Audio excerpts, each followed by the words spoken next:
Le but de l'usine ici, c'est vraiment de traiter l'eau du lac et de la rendre potable.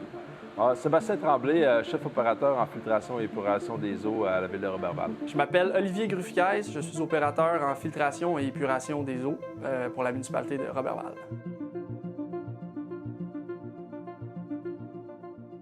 Aujourd'hui, on va essayer de vous expliquer un peu le cheminement de l'eau à partir du lac jusqu'à votre robinet. On va vous montrer les différentes étapes de filtration, de traitement de l'usine de filtration de Roberval. Ce qu'on est chanceux, c'est qu'on prend la prise d'eau directement dans le lac Saint-Jean, à environ 1500 pieds de l'usine. On est sûr de ne pas manquer d'eau, en fait. On a l'eau du lac Saint-Jean, c'est vraiment une bonne eau. Pour prélever l'eau du lac, en fait, on est en vase communicant. C'est vraiment une conduite qui va amener l'eau dans un bassin. On appelle notre puits d'eau brute. Avant d'entrer dans ce bassin-là, il y a des grilles pour empêcher les poissons de rentrer dans notre bassin. Le traitement de l'usine de filtration ici, c'est un traitement Actiflow. L'Actiflow, c'est la technologie qu'on utilise pour faire le traitement de l'eau. C'est ce qui nous permet de faire de l'eau ultra rapidement avec des très gros volumes.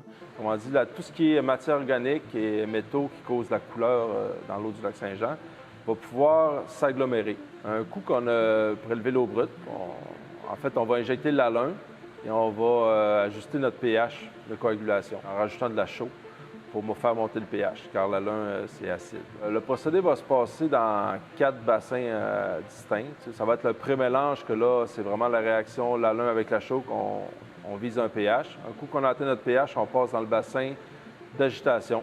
C'est vraiment un bassin rapide, que là, on veut que la réaction se passe là, puis on va rajouter le polymère et le sable. Donc, on a vraiment notre soupe est faite là.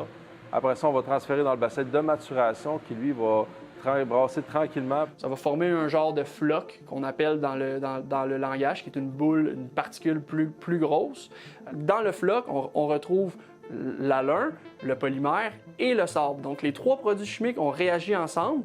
Donc, ce qu'on a en surface, c'est uniquement de l'eau claire d'excellente qualité.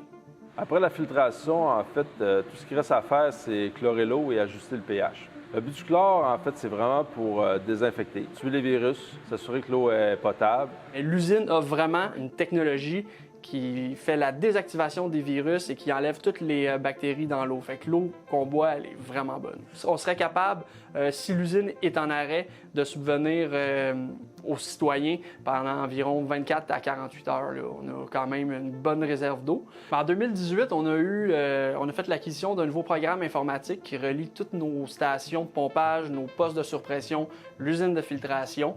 Tous les bâtiments sont reliés ensemble et communiquent par un seul programme. Et nous, on y a accès à distance. Je vous donne un exemple. Si on est en train de faire une job et là, à ce moment-là, on a une alarme qui sonne, on se connecte sur notre téléphone cellulaire, on fait les changements au niveau du procédé, du dosage et paf, c'est réglé. C'est merveilleux. Maintenant, lorsqu'on a une alarme, c'est vraiment un charme parce qu'on sait exactement c'est quoi, on sait exactement où donner de la tête puis ça sauve vraiment beaucoup de temps.